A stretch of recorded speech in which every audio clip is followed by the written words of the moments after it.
Okay, now we're done with the introductions, so I'm going to take you through the first few steps of the payroll project. So we need to go to our step-by-step instructions, also called the narrative of transactions. And we're just going to go through here step by step. Here's 1A, 1B, 1C, etc. Okay, it says the payroll transactions for October through December are followed by the end of year and beginning of year transactions for BBS.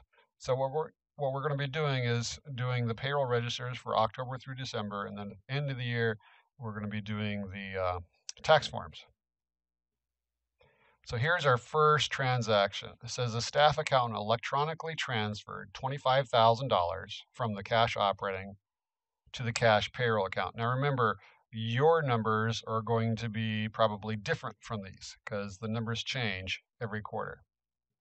So, and the first step is to enter the transaction in the journal and skip a line between journal entries. So we need to transfer $25,000 from cash operating and put it into cash payroll. So I'm going to switch to my journal. And I've already forgotten what the date was, so let me go back to the date.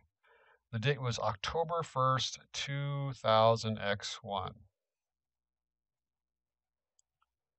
So our date is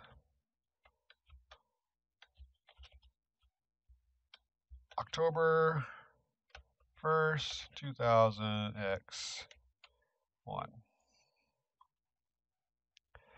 Now, which account is going to be debited and which account is being credited? Switching back to our instructions, it says we're going to transfer from cash operating to cash payroll. So since these are both cash accounts, which one is being debited? In other words, which one is going up? Well, cash payroll is going up, so that's going to be the debit account.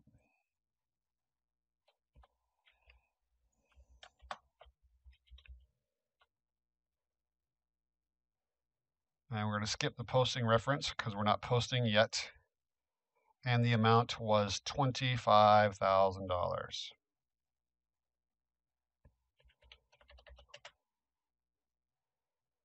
And then the other account that is going down is called cash operating.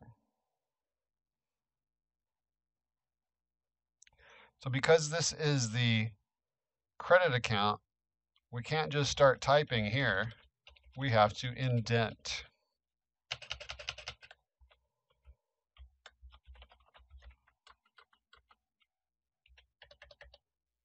And then we need a comment. A good comment is transferred. Oops. Because I'm in Excel,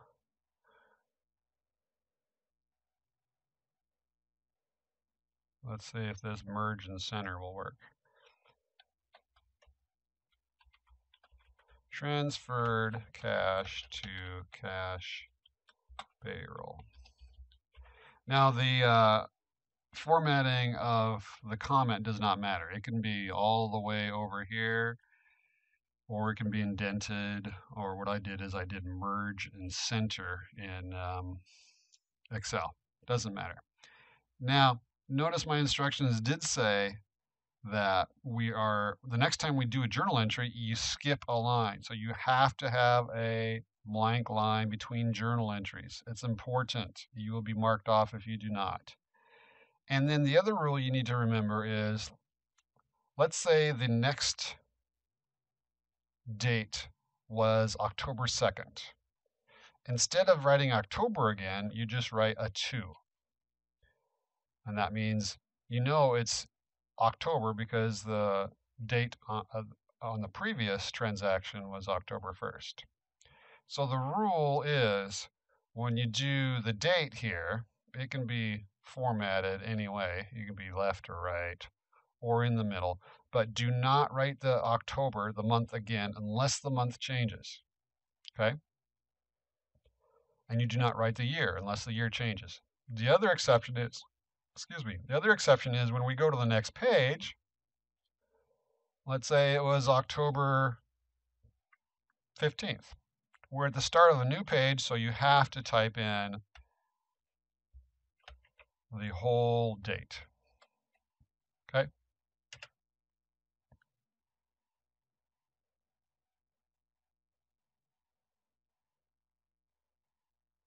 So we have done step 1A. So what I recommend you do as you go through these step-by-step instructions, check them off. A lot of students forget to check them off, and then they forget what they've done, so they accidentally skip a step. So in the next video, we'll do this step.